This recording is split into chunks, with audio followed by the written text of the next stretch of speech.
Okay, 1-2 मिनिटं. मला आहे ना स्क्रीन शेअर करता येत नाहीये, कारण की सरांनी मला अजून होस्ट केलेलं नाहीये.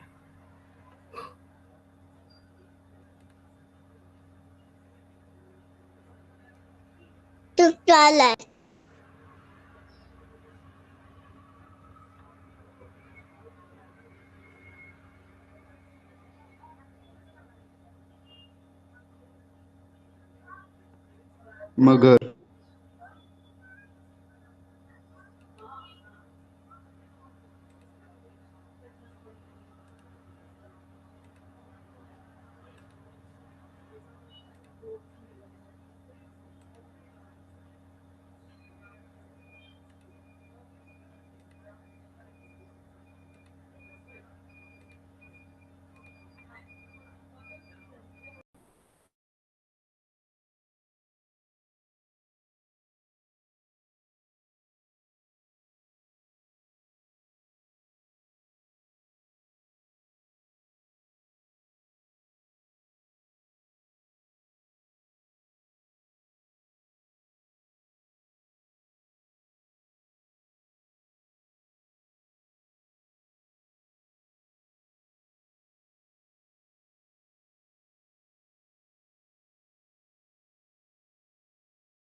ओके, स्क्रीन दिसतीये?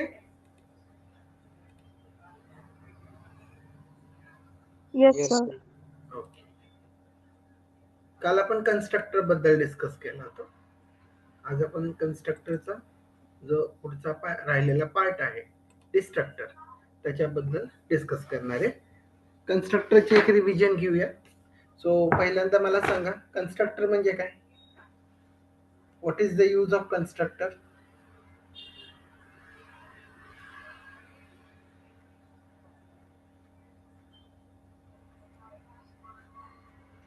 काय असतं कन्स्ट्रक्टर?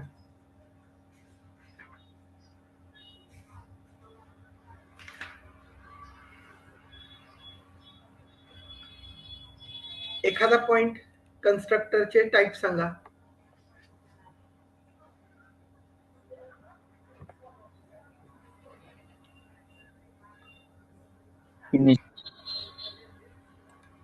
येस, ओम. कशासाठी यूज करायचं कन्स्ट्रक्टर?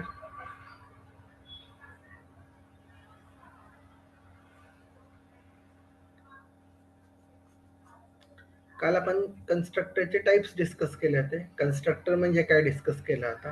कन्स्ट्रक्टर कशासाठी यूज करायचं हे पण आपण बघितलं होतं. ओके, आणि मी काल सांगताना सांगितलं होतं की हा जो टॉपिक आहे कन्स्ट्रक्टरचा तो खूप महत्वाचा आहे, बरोबर आहे की नाही? सो बेसिकली परत एकदा मी सांगतो, बघा, लक्ष द्या. Constructor is a special member function which is used to initialize the objects of class.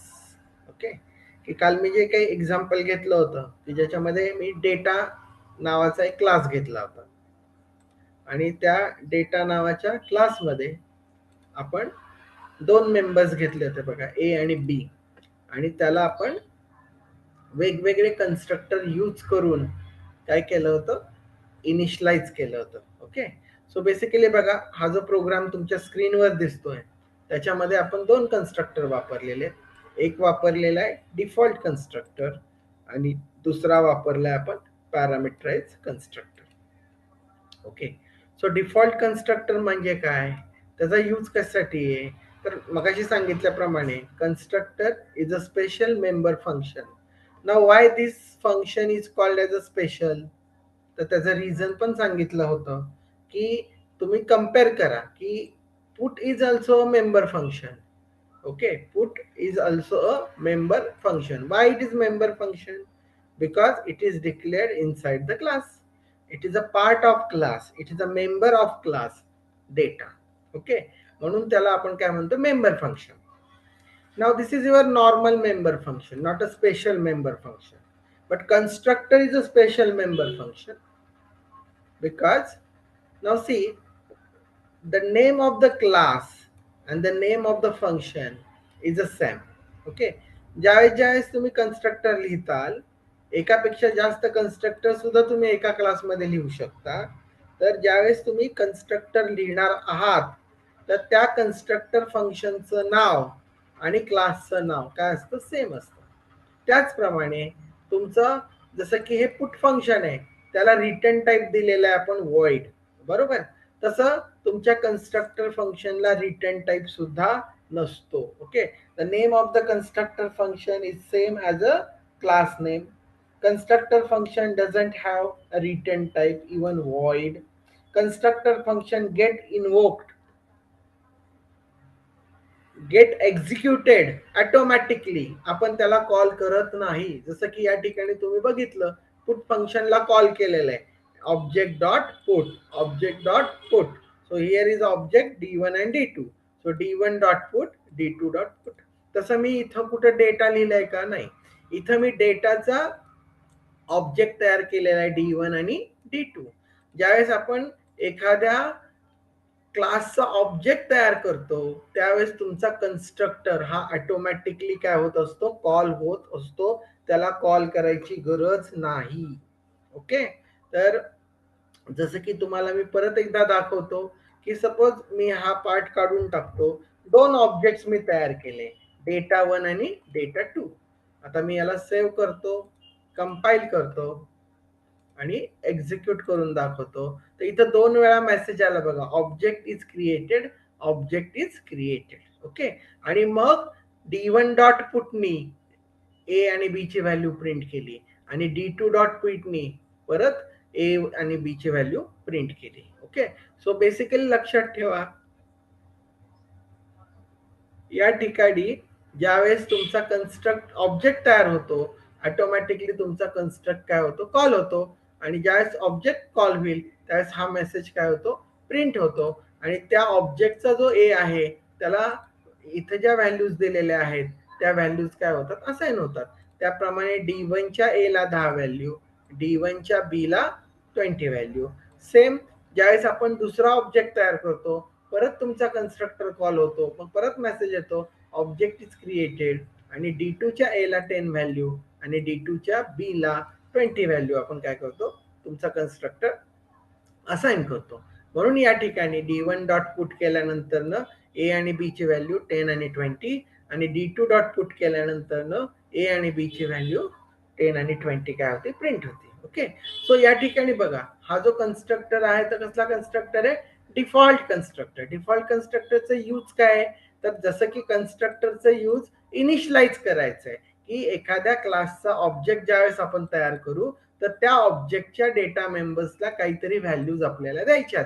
Okay, मग ह्या व्हॅल्यूज देत असताना मी त्या क्लासचे जेवढे ऑब्जेक्ट तयार करेल त्या प्रत्येक ऑब्जेक्टच्या डेटा मेंबरला सेम व्हॅल्यू किंवा फिक्स व्हॅल्यूने मी काय करू शकतो, डिफॉल्ट कन्स्ट्रक्टरचा यूज करून इनिशियलाइज करू शकतो. त्याप्रमाणे इथं D1 आणि D2 हे दोन ऑब्जेक्ट्स आहेत तुमच्या डेटा या क्लासचे.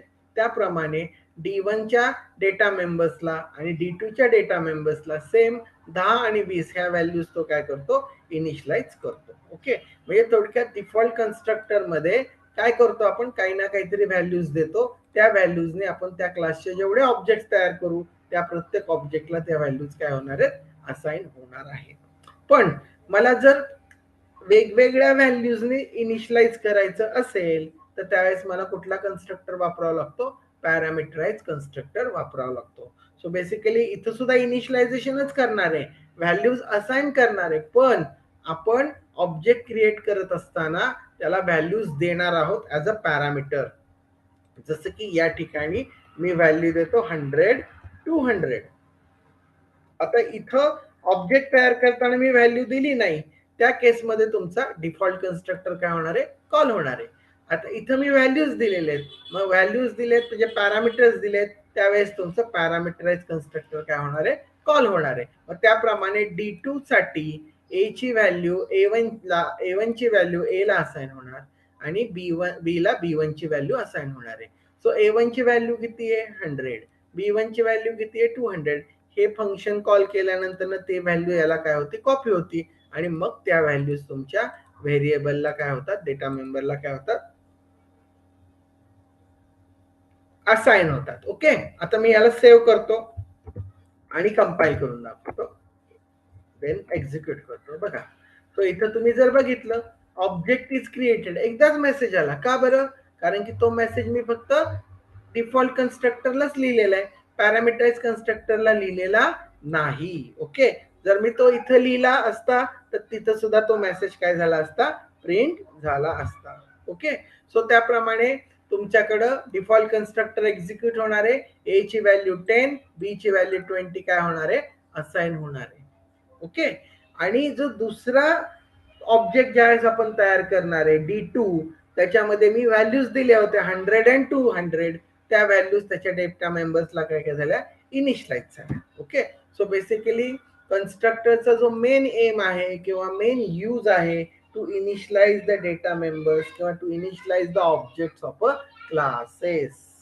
ओके, की तुमचे जे काही क्लास असतात वेगवेगळे, त्या प्रत्येक क्लासमध्ये आपण कन्स्ट्रक्टर कशासाठी लिहितो, तर त्या क्लासेस पासून जे काही आपण ऑब्जेक्ट तयार करतो त्या ऑब्जेक्ट्सला इनिशियलाइज करण्यासाठी आपण कन्स्ट्रक्टरचा यूज करतो. Okay, so basically what is constructor? Constructor is a special member function. It is used to initialize object of class.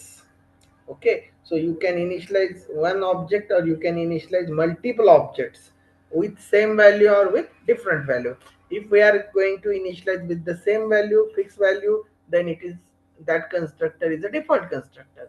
आणि जर आपण डिफरंट व्हॅल्यूने इनिशियलाइज करत असू तर त्याला म्हणायचं पॅरामीटराइज कन्स्ट्रक्टर. ओके, सो बेसिकली बघा, हे आपण कालच्या लेक्चर मध्ये डिस्कस केलं होतं. ओके, सो कळालं का तुम्हाला हे? Yes sir. आता ओके, थँक्यू. बेसिकली बघा, ज्यावेळेस आपण अजून एक टाईप बघितला होता कॉपी कन्स्ट्रक्टर, त्याच्याबद्दल पण मी सांगतो. जसं की मी या ठिकाणी प्रोग्राम लिहिलेला आहे. ओके, सो हा जो प्रोग्राम आहे, हा प्रोग्राम काय करतो, त्याच्या पर्टिक्युलर ऑब्जेक्टला इनिशियलाइज करतो त्याच्या डेटा मेंबर्स सहित. ओके, पण आता माझी रिक्वायरमेंट बदलली. माझी रिक्वायरमेंट काय बघा, मी जरा वेगळा प्रोग्राम करतो जेणेकरून तुम्हाला अजून जरा क्लिअर होईल. सपोज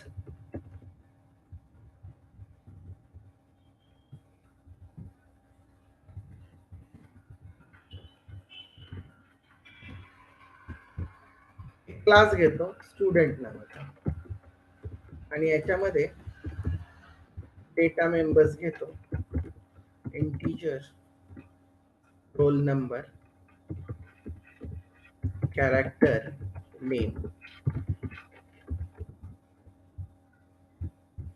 त्याच्यानंतर ना public void get cout slash enter roll number, in roll number, cout slash enter name, in name. हे जे काय ऍक्सेप्ट केलेलं आहे आपण याला आपण काय करूया, प्रिंट करूया. we select this, copy paste, नाव बदलायचं, डेटच्या ऐवजी आपण घेऊया पुट आणि आपण प्रिंट करणार आहोत. So roll number is equal to roll नंबरची व्हॅल्यू प्रिंट कर आणि name is equal to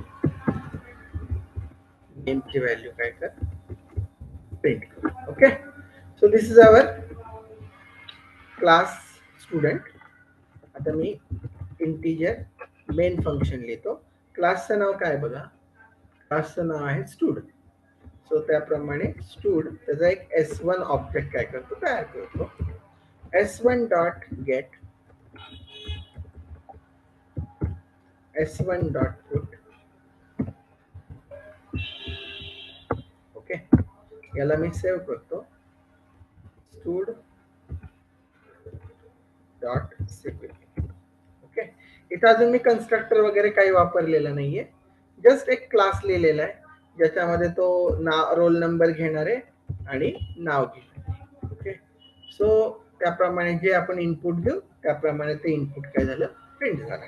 okay, आता माझी रिक्वायरमेंट काय बघा, की हा जो ऑब्जेक्ट S1 आहे त्याच्या सगळ्या व्हॅल्यूज मला त्याच क्लासच्या S2 ऑब्जेक्टला काय करायच्या, असाइन करायच्या. ओके, म्हणजे थोडक्यात मला एखाद्या ऑब्जेक्टला दुसऱ्या ऑब्जेक्टनी काय करायचंय, इनिशियलाइज करायचंय. So object to object initialization that we can do with the help of copy constructor. Okay, so basically बघा कालच्या प्रोग्राम मध्ये आपण केलं होतं, माझ्याकडे एक D1 ऑब्जेक्ट होता, व्हॅल्यू मिळवली, प्रिंट केली आणि मी काय केलं, त्याच क्लासचा एक D2 ऑब्जेक्ट तयार केला ज्याला D1 नी काय केलेले, मी इनिशियलाइज केलेलं आहे. ओके, सो इथं D1 ला व्हॅल्यू होती A आणि B, तेच D2 ला काय केली, कॉपी केली. आता मी A आणि B च्या ऐवजी काय वापरले, इथं रोल नंबर आणि नेम वापरले. ओके, सो आता मी कसं करतोय बघा, आता मगाशी सांगितल्याप्रमाणे ज्या ज्या वेळेस आपण कन्स्ट्रक्टर लिहिल त्या कन्स्ट्रक्टर फंक्शनचं नाव आणि क्लासचं नाव काय पाहिजे, सेम पाहिजे. ओके, आता आपण कॉपी कन्स्ट्रक्टर करतोय म्हणजे थोडक्यात मी एका ऑब्जेक्टला दुसऱ्या ऑब्जेक्टशी इनिशियलाइज करतोय. त्यामुळे इथं मला कुठल्या ऑब्जेक्टला इनिशियलाइज करायचंय, let I write here D2. Okay, किंवा नुसता डी लिहिला तरी चालेल, काही प्रॉब्लेम नाहीये, पण पास करताना बाय रेफरन्स त्याला कंपल्सरी काय करायचं, पास करायचं. मग तुम्हाला काय करायचं, तुमचा जो रोल नंबर आहे त्या रोल नंबरला डी मधल्या रोल नंबरनी काय करायचं, इनिशियलाइज करायचं. त्याचप्रमाणे आता इथं मी स्ट्रिंग डायरेक्ट असाइन करू शकत नाही, त्यासाठी मला स्ट्रिंग कॉपी नावाचं फंक्शन यूज करायचंय. डेस्टिनेशन इज नेम, कुठलं सोर्स कोण आहे तुमचा, D dot name. Okay, so या पद्धतीने आपण काय केलं, एका ऑब्जेक्ट मधल्या व्हॅल्यूज दुसऱ्या ऑब्जेक्टला असाइन केल्या. ओके, आता इथं मी स्ट्रिंग कॉपी नावाचं फंक्शन वापरलंय, त्यासाठी मला इथं स्ट्रिंग डॉट एच नावाची हेडर फाईल प्रोग्राम मध्ये काय करावी लागणार आहे, इन्क्लूड करावी लागणार आहे. ओके, सो बेसिकली या ठिकाणी आपलं जे नेम आहे, name is what, string, group of characters. त्यासाठी आपण कॅरेक्टर ॲरे वापरलाय बघा. दिस इज अ कॅरेक्टर आणि हा जो स्क्वेअर ब्रॅकेट आहे तो इंडिकेट करतो ॲरे. आणि आपण कुठलाही ॲरे डायरेक्ट असाइन करू शकत नाही, एक एक व्हॅल्यूज आपल्याला काय कराव्या लागतात, कॉपी कराव्या लागतात. सो त्यासाठी आपल्याला स्ट्रिंग कॉपी फंक्शन काय करावं लागलं, यूज करावं लागलं. ओके, आता या ठिकाणी माझ्याकडे बघा, तुम्ही S1 ला मी काहीतरी व्हॅल्यू देणार आहे किंवा इनपुट करणार आहे, त्या सगळ्या व्हॅल्यूज आपण कुणाला असाइन करणार आहे, S2 ला असाइन करणार आहे. तो या ठिकाणी मी प्रिंट करताना काय करतो, ओके सॉरी, पहिल्यांदा S1 मध्ये व्हॅल्यू घेतो, प्रिंट करून दाखवतो, त्याच्यानंतर वाटलं तर मी हे स्टेटमेंट इथं न लिहिता खाली लिहितो, स्टूड नावाचा क्लास आणि त्याचा एक ऑब्जेक्ट S2, त्याच्यामध्ये मी S1 काय करतो, कॉपी करतो आणि S2 डॉट काय करून दाखवतो, तुम्हाला प्रिंट करून दाखवतो. सो ज्या व्हॅल्यूज S1 मध्ये आहेत त्या सगळ्या व्हॅल्यूज तुमच्या S2 मध्ये काय होणार आहेत, कॉपी होणार आहेत. क्लिअर? आता या ठिकाणी तुम्ही जो ऑब्झर्व केलं, आपण हा कन्स्ट्रक्टर लिहिलेला आहे. हा कुठला कन्स्ट्रक्टर आहे? कॉपी कन्स्ट्रक्टर आहे. It is a copy constructor. Okay, so basically हा जो कॉपी कन्स्ट्रक्टर जो आहे याचं काम कळालं तुम्हाला, की एका ऑब्जेक्टला दुसऱ्या ऑब्जेक्टशी इनिशियलाइज करायचं. म्हणजे object to object initialization can be done with the copy constructor. आता या प्रोग्राम मध्ये एक छोटासा प्रॉब्लेम आहे. काय प्रॉब्लेम आहे सांगतो बघा. मी तुम्हाला मगाशी एक कन्सेप्ट सांगितला, की ज्यावेळेस मी प्रोग्राम मध्ये कन्स्ट्रक्टर लिहितो, कन्स्ट्रक्टर मी कॉल करत नाही, तो ऑटोमॅटिकली काय होत असतो, कॉल होतो. कधी कॉल होतो?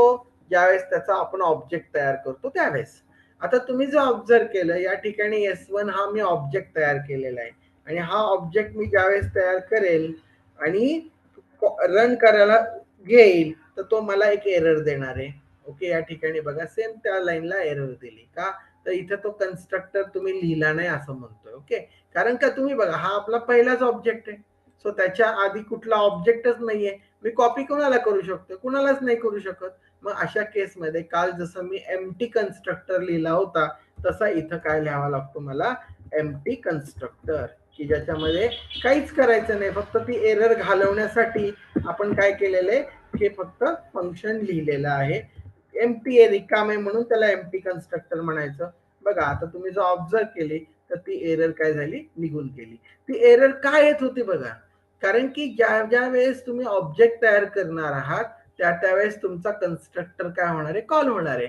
आता इथं कन्स्ट्रक्टर हा नव्हता, त्यामुळे तो ऑटोमॅटिकली हा कन्स्ट्रक्टर काय करत होता? कॉल करत होता. पण या कन्स्ट्रक्टरला एका ऑब्जेक्टची गरज आहे ज्याला तुम्हाला काय करायचंय? कॉपी करायचंय. पण हा माझा पहिलाच ऑब्जेक्ट आहे, त्याला कॉपी करायला दुसरा ऑब्जेक्ट नाहीच आहे. त्यामुळे मला ती एरर घालवण्यासाठी एम्प्टी कन्स्ट्रक्टर लिहिण्याशिवाय पर्याय नाही. ओके, सो आता आपली एरर गेलेली आहे.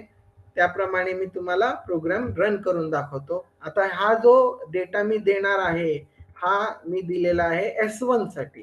ओके, सो हा S1 चं नाव आहे आणि हे S1 चं रोल नंबर आहे.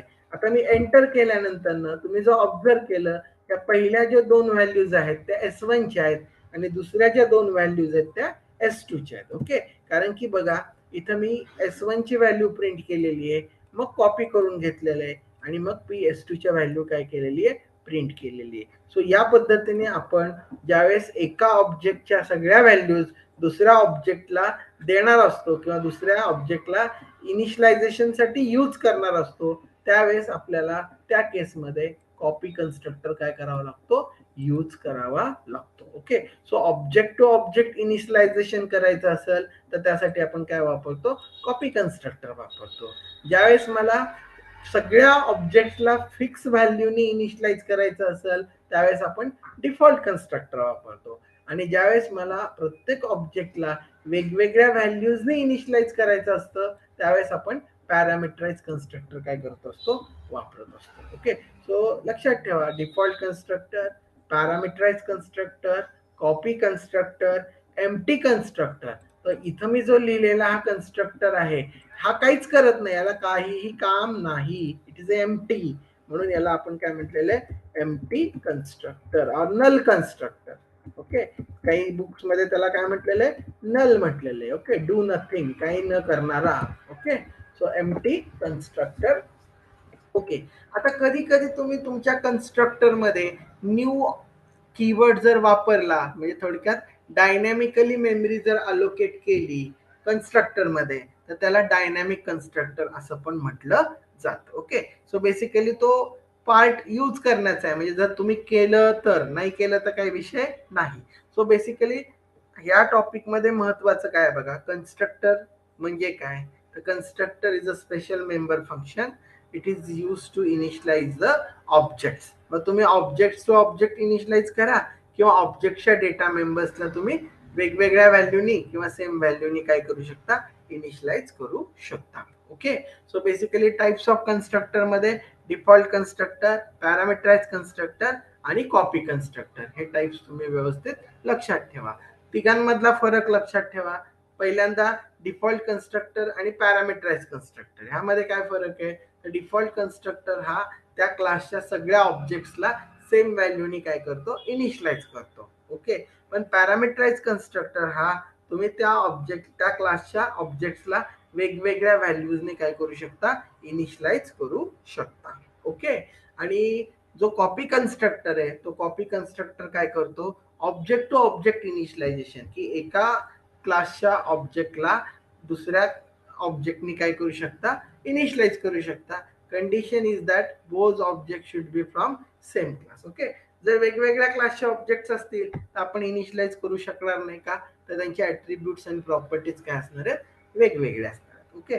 So this is all about the constructor, की जे कालच्या लेक्चरला आपण काल डिस्कस केलं होतं. ओके. सो याच्यामध्ये कुणाला काही डाऊट असतील तर विचारा,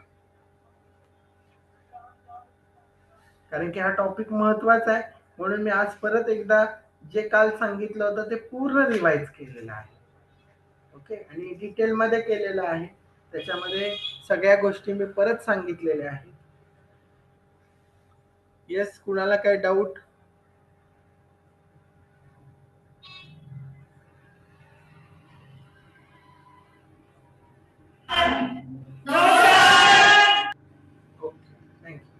आता बेसिकली बघा, मगाशी सांगताना मी कन्स्ट्रक्टरची डेफिनेशन तुम्हाला सांगितली होती, की constructor is a special member function.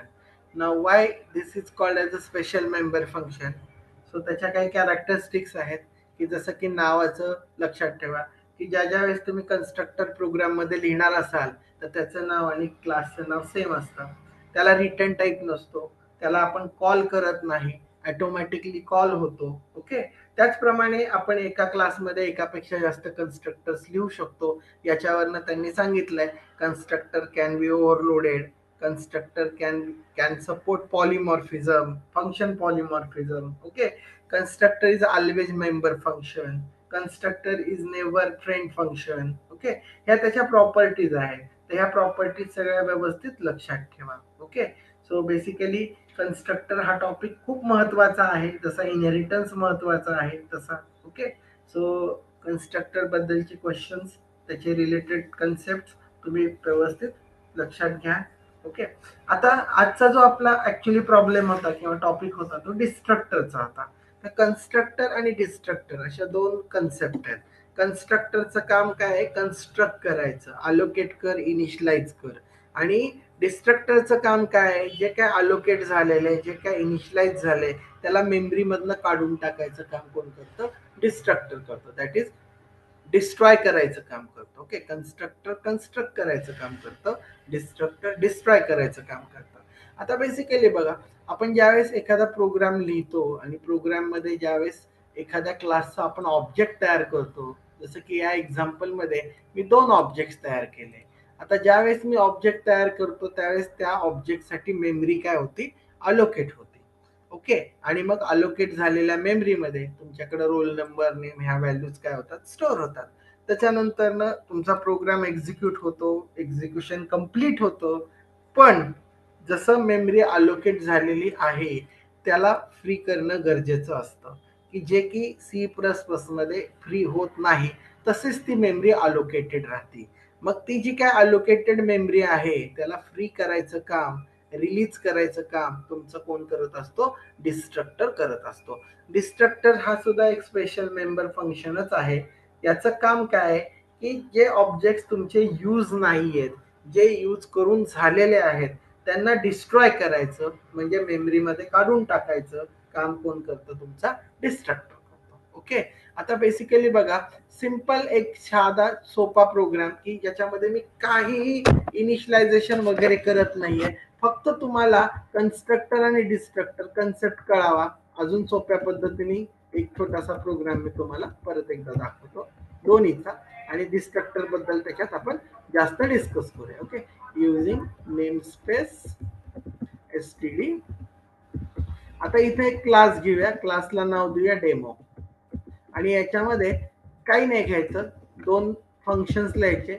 एक लिहायचा डेमो नावाचं फंक्शन, जे की कन्स्ट्रक्टर आहे. इथं फक्त मेसेज द्यायचा slash n constructor executed, constructor. Okay. Constructor म्हणे, एक्झिक्युटेड पण म्हणायला नको. चलो. आता मला काय करायचं, डिस्ट्रक्टर लिहायचं आहे. आता डिस्ट्रक्टर लिहिताना कसा लिहिला जातो बघा, डिस्ट्रक्टरचं पण नाव सेम क्लास सारखंच असतं, फक्त एवढाच फरक आहे, त्याच्या समोर एक सिम्बॉल आहे बघा, हा टिल्ड सिम्बॉल जो तुमच्या एस्केप कीच्या खाली असतो. ओके, वनच्या आधीचा सिम्बॉल आहे हा टिल्ड सिम्बॉल, तुम्हाला देणं काय गरजेचं असतं. आणि इथं सेम मगाच्या सारखाच मेसेज लिहितो, फ्लॅश अँड डिस्ट्रक्टर.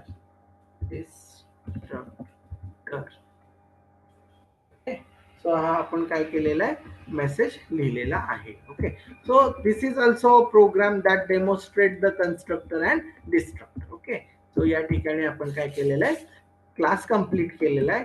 आता इथं मी मेन फंक्शन लिहितो.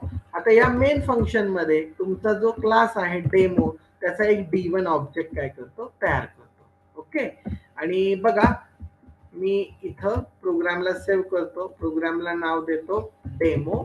ओके, ऑलरेडी डेमो आहे. डिस्ट्रक्टर नाव देऊया, DESTRUCTOR, डिस्ट्रक्टर. ओके, त्याला कंपाईल करूया आणि रन करूया.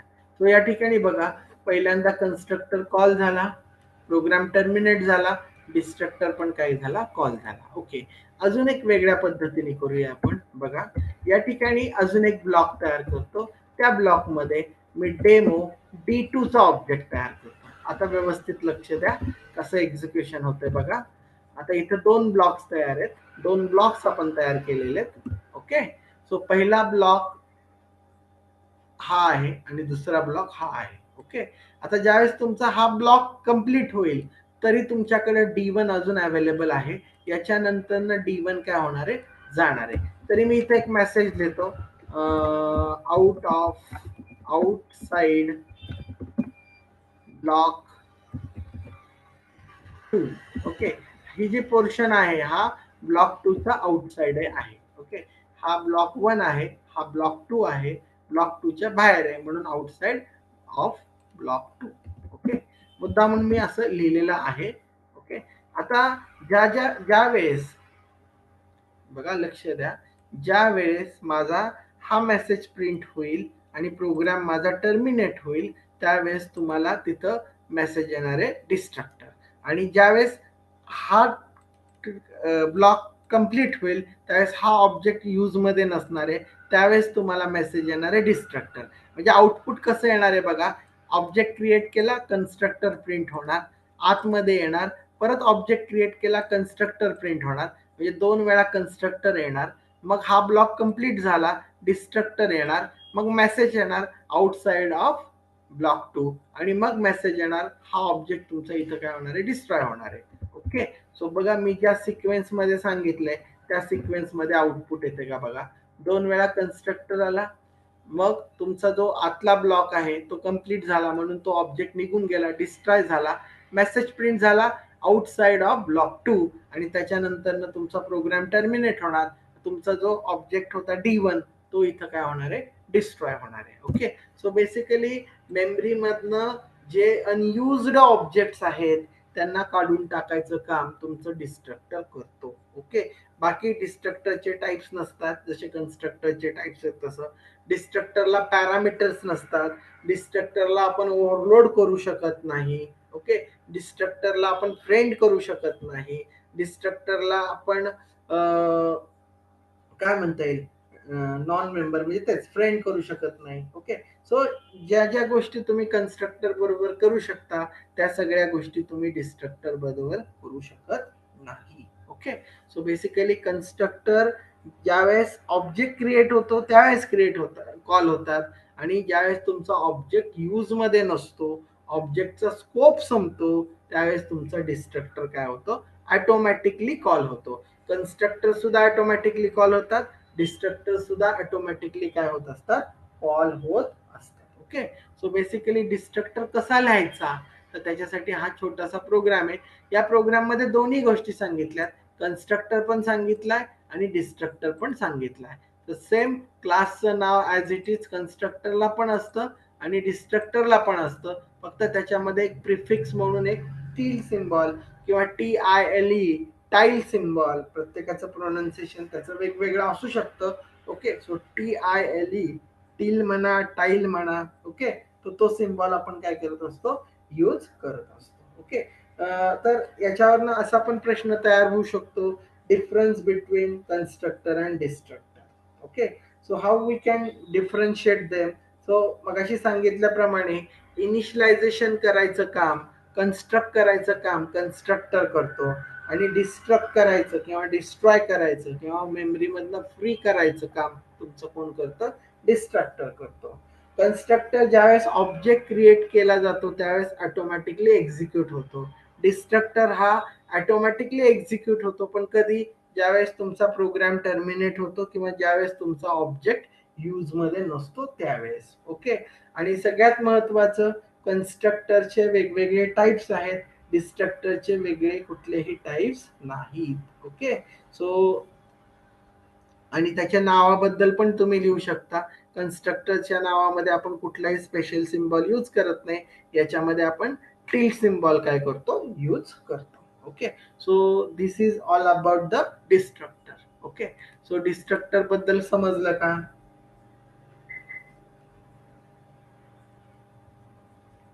कन्स्ट्रक्टर आणि डिस्ट्रक्टर, त्यातला डिस्ट्रक्टर कन्सेप्ट कळाला का?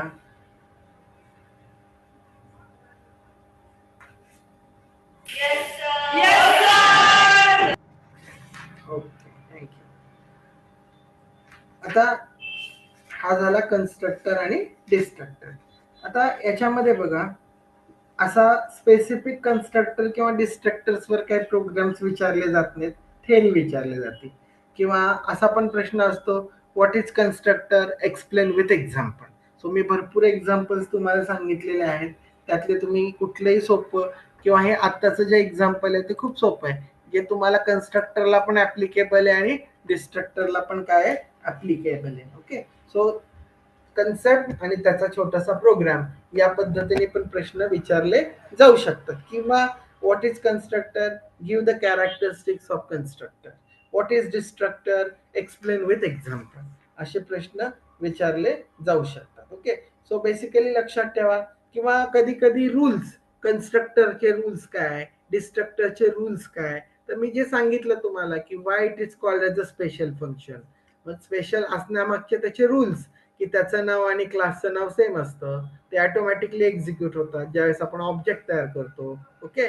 त्याला रिटर्न टाईप नसतं, त्याला आपण ओव्हरलोड करू शकतो, म्हणजेच काय, एकापेक्षा जास्त कन्स्ट्रक्टर्स आपण क्लासमध्ये लिहू शकतो. त्याचप्रमाणे आपण त्याच्यामध्ये पॅरामीटर पास करू शकतो. ओके. कन्स्ट्रक्टर हे नेहमी मेंबर फंक्शनच असतं. का मेंबर फंक्शन असतं, का, कारण का आपण त्याच्या डेटा मेंबर्सला, मग प्रायव्हेट डेटा मेंबर्सला जर इनिशियलाइज करायचं असेल तर आपल्याला कंपल्सरी काय करावं लागतं, त्याला मेंबर फंक्शनच करावं लागतं. नॉन मेंबर फंक्शन जर केलं तर तुमचं ते वर्कआउट होणार नाही. क्लिअर. तर हे रूल्स पण तुम्हाला माहित असणं गरजेचं आहे. ओके. सो त्याप्रमाणे कन्स्ट्रक्टर आणि डिस्ट्रक्टर आपण काय केलेलं आहे, कम्प्लीट केलेलं आहे. ओके. त्याच्यानंतर ना पुढचा पॉइंट आपण डिस्कस करूया.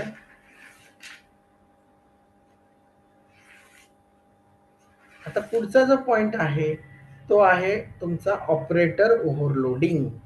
आता ऑपरेटर ओव्हरलोडिंग काय कन्सेप्ट आहे, मग आता आपल्याला ऑपरेटरला जर ओव्हरलोड करायचं असेल तर कसं ओव्हरलोड केलं जातं, तर बेसिकली बघा, त्याच्यामध्ये एक शब्द आहे बघा, आधी पण आपण वापरलेला आहे, function overload. Function overload, operator overload, हे तुमचं सगळं कंपाईल टाइम पॉलिमॉर्फिझम आहे. मी तुम्हाला पॉलिमॉर्फिझम सगळ्यांना शिकवलेलं आहे. पॉलिमॉर्फिझम म्हणजे काय, poly means many, morphs means forms.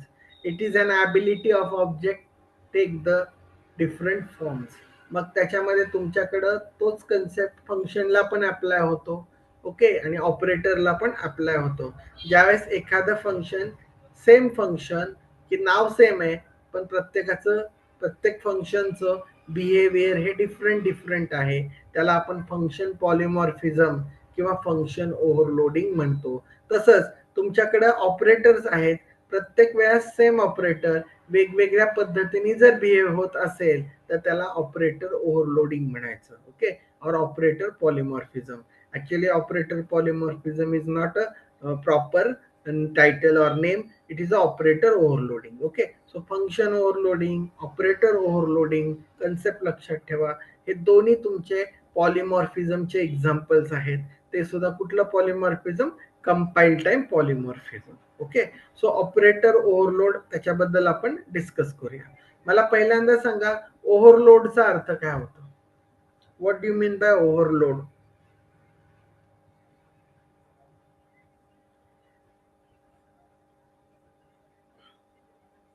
जे की मी आता तुम्हाला जे शिकवते ते सगळं ओव्हरलोड होते का?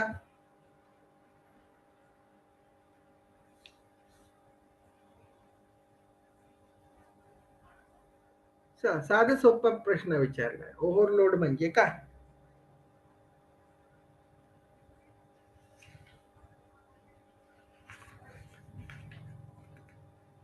नाही माहिती? लिमिट पेक्षा जास्त होणे. करेक्ट. आपली जी काय कॅपॅसिटी आहे त्या कॅपॅसिटीच्या पेक्षा जास्त आपण ज्यावेळेस एखादी गोष्ट करतो त्यावेळेस आपण त्याला काय म्हणतो? ओव्हरलोड. बरोबर आहे की नाही? तसंच या ठिकाणी सुद्धा तुमच्या प्रत्येक फंक्शनला, प्रत्येक ऑपरेटरला काहीतरी एक स्पेसिफिक टास्क दिलेलं आहे, ठराविक काम दिलेलं आहे. त्याच्यापेक्षा आपण ज्यावेळेस त्याच्याकडनं एक्स्ट्रा काम करून घ्यायचा विचार करतो किंवा करून घेतो, त्यासाठी जो कन्सेप्ट वापरतो त्याला म्हणायचं ओव्हरलोडिंग. ओके, की ऑपरेटर ओव्हरलोडिंग किंवा फंक्शन ओव्हरलोडिंग.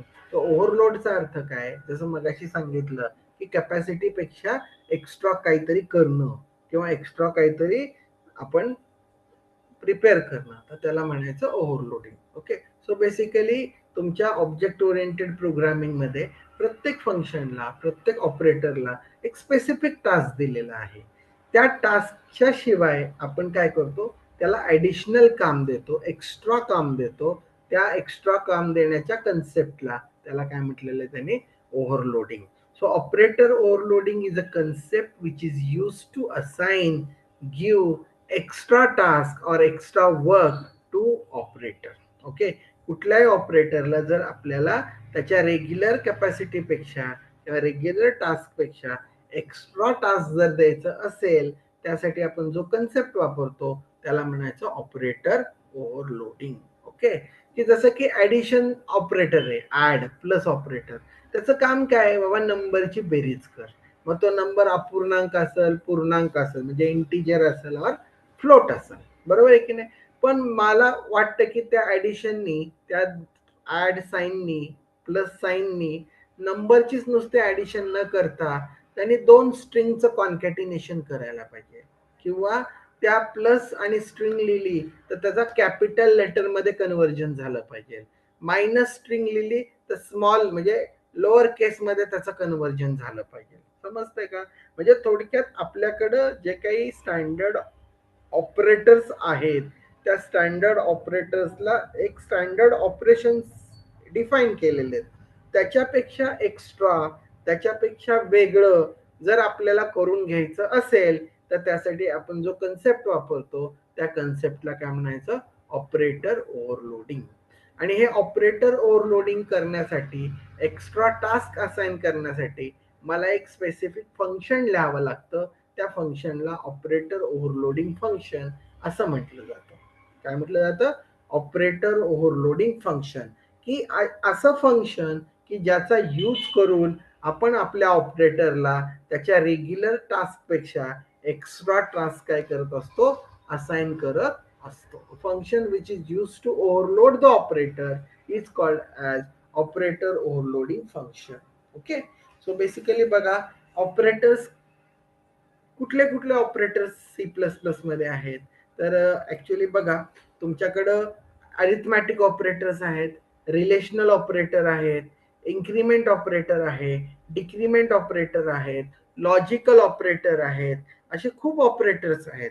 मग हे जे काही ऑपरेटर्स आहेत, जसं की relational operator, less than, greater than, equal to, equal to, not equal to.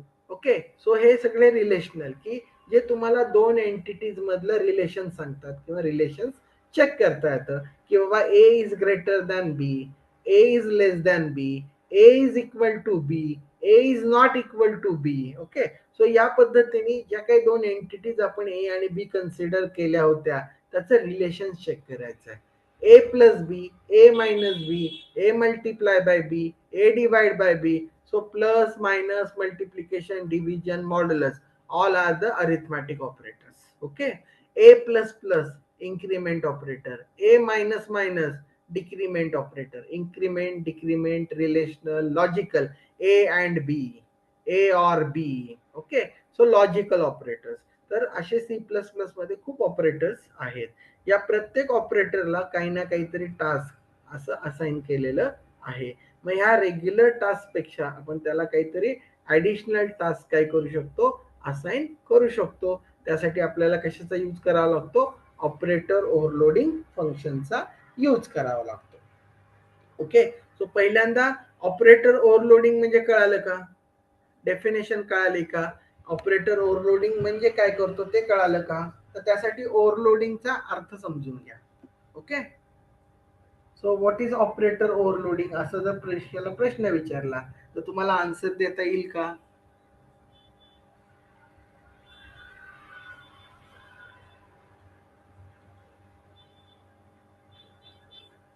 Yes,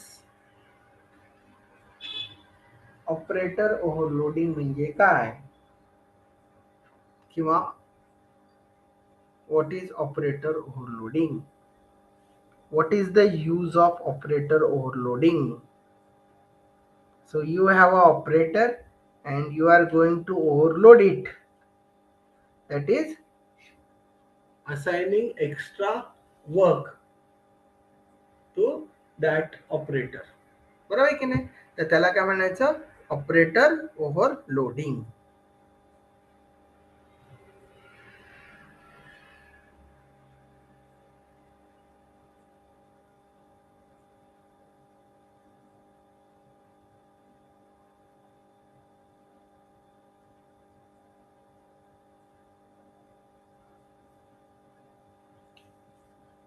ठीक आहे, कळालं का कन्सेप्ट ऑपरेटर ओव्हरलोडिंग. येस और नो.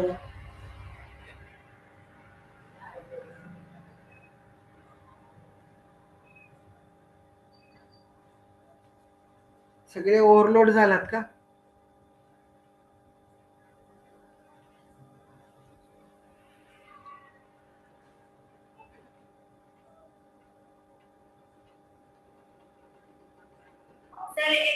Yes, sir.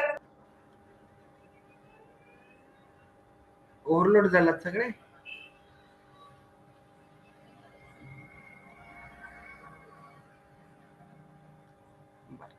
आता बघा, एकदा परत वाटलं तर ऑपरेटर ओव्हरलोडिंग जो कन्सेप्ट आहे ना तो मी एकदा रिवाइज करतो.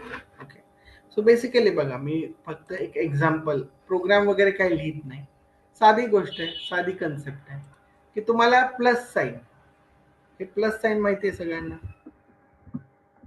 हा जो ऑपरेटर आहे याचं काम काय आहे, ऍडिशन करतो. काय करतो हा, ऍडिशन करतो. कशाचे ऍडिशन करतो, नंबरचे ऍडिशन करतो. Addition of number, correct, addition of number. लक्षात ठेवा, this plus sign that is our arithmetic operator. याचं बेसिक काम काय आहे की बाबा तुम्ही त्याला दोन नंबर दिले, फॉर एक्झाम्पल ए एक नंबर दिलाय आणि बी एक नंबर दिलाय आणि तुम्ही या दोन नंबरचं काय करताय, बेरीज करताय. ओके, मला काय करायचंय, याचं काम काय आहे, बेरीज करायचं. ठीक आहे ना. मग मी याला एक्स्ट्रा काम देतो. काय काम देतो बघा, मी दोन डेट्स घेतोय. एक डेट कळतं सगळ्यांना, DDMMY फॉर्मॅट मध्ये डेट्स आहेत. ओके, त्याला दोन डेट्स देतो. एक डेट 1 दिलेली आहे आणि एक डेट 2 दिलेली, आणि त्याला सांगितलेलं आहे की मला या दोन डेटची काय करून दे, बेरीज करून दे. तसंच टाइम कळतो सगळ्यांना, ज्याच्यामध्ये मिनिट, सेकंड, आवर्स असतात. सपोज T1 एक टाइम आहे, T2 एक टाइम आहे. ह्या दोन टाइमची मला बेरीज करून जो काय रिझल्टंट टाइम मिळणार आहे तो टाइम मला समजला. म्हणजे तुम्ही जो ऑब्झर्व केलं का की तुमचा जो प्लस ऑपरेटर आहे तो बिचारा फक्त नंबरची बेरीज करण्यासाठी बनलेला आहे. पण बरोबर, आणि आपण काय करतोय आपण त्याला ऑब्जेक्ट ओरिएंटेड कन्सेप्ट मध्ये ऍडिशनल टास्क या ऑपरेटरला एक्स्ट्रा वर्क देतोय, एक्स्ट्रा टास्क देतोय. ते टास्क काय? You have to add 2 dates or you have to add 2 times like that. Suppose तुमच्याकडे मॅट्रिक्स आहे. मॅट्रिक्स कळतं का तुम्हाला सगळ्यांना? Hey, Dylan. कोण आहे रे? Oh, what's good, Olivia? Yo, Yo, what's up? how are you? I'm good. What about you? I'm doing well, thank you. Oh, I'm glad. How was your day today? Honestly, bro, my day was banging. You know, only 2 hours of science. What about you? Ooh, Okay, that well, sounds great. That sounds great. thanks Ooh, so much, bro. you're welcome. It was You're welcome. great, How's- honestly. Science was so fun. Yeah. How's your cat going? It was great. What about my cat's doing good. How are you doing?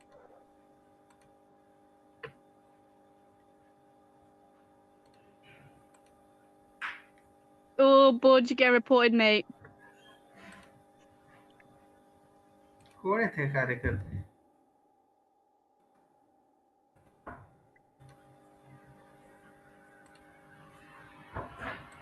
चल.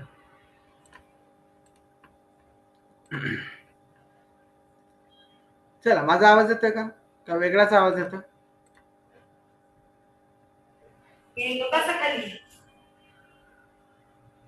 काय करताय तुम्ही तिथे बसून? असे का आवाज येतात? ठीक आहे, रिमूव्ह केलेले, त्याच्याबद्दल आपण डिस्कस करूया. मी सरांशी डिस्कस करेन. ओके, काय होणार आहे, सगळ्यांना जर म्यूट केलं ना तर तुम्हाला काही डाऊट्स विचारता येणार नाही आणि तुम्हाला काही म्हणजे मला कळणार नाही तुम्ही आहात का नाही. ओके, मी वन वे कम्युनिकेशन होईल, फक्त मी नुसता एकटा बोलत राहील. ओके, सो त्यासाठी प्रत्येकाला आपण कंट्रोल दिलेले असतात की बाबा स्वतः अनम्यूट करा, म्यूट करा, जेणेकरून तुमचे कुणाचे काही डाऊट असतील तर. ओके, सो ठीक आहे, असे काही नमुने असतात, त्याच्याकडे काही जास्त लक्ष द्यायचं नाही. ठीक आहे, चलो आता आपण कंटिन्यू करूया. तर माझा प्रश्न काय होता, तुम्हाला डिटर्मिनंट किंवा मॅट्रिक्स माहिती आहे का? Yes. ओके, जसं की एखादा मॅट्रिक्स घेतला किंवा एखादा डिटर्मिनंट घेतला, फॉर एक्झाम्पल 1 1 1 2 2 2 3 3 3, हा एक मॅट्रिक्स आहे. असे मी 2 मॅट्रिक्स घेतले. सपोज त्यांना आपण नावं देऊया, एक M1 मॅट्रिक्स आहे आणि एक M2 मॅट्रिक्स आहे. आणि मला काय करायचंय, प्लस ऑपरेटरचा यूज करून ह्या 2 मॅट्रिक्सची काय करायची आहे, बेरीज करायची आहे. म्हणजे बघा, आपलं जे प्लस ऑपरेटर आहे त्याचं साधं काम आहे, ऍडिशन कर बाबा नंबरची. पण मी नंबर सोडून त्याला डेट देतोय, टाइम देतोय, मॅट्रिक्स देतोय, कॉम्प्लेक्स नंबर देतोय. समजतंय का? म्हणजे मी त्याच्या कॅपॅसिटीपेक्षा एक्स्ट्रा काहीतरी कर असं सांगतोय आणि त्यासाठी मी कुठला कन्सेप्ट वापरतोय, ऑपरेटर ओव्हरलोडिंग कन्सेप्ट वापरतोय. बरोबर, हा जो ऑपरेटर ओव्हरलोडिंग कन्सेप्ट आहे, हा कन्सेप्ट त्याच्यासाठीच आपल्याला वापरायचा आहे की ज्यावेळेस आपण एखाद्या ऑपरेटरला त्याच्या कॅपॅसिटीपेक्षा एक्स्ट्रा काहीतरी टास्क असाइन करतो, त्यावेळेस त्याला काय म्हणायचं, ऑपरेटर ओव्हरलोडिंग. ओके, सो मला वाटतंय आता तुम्हाला तो कन्सेप्ट समजला असेल. समजला का?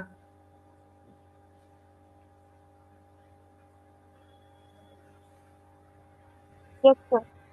ओके, सो आज आपण इथंच थांबूया.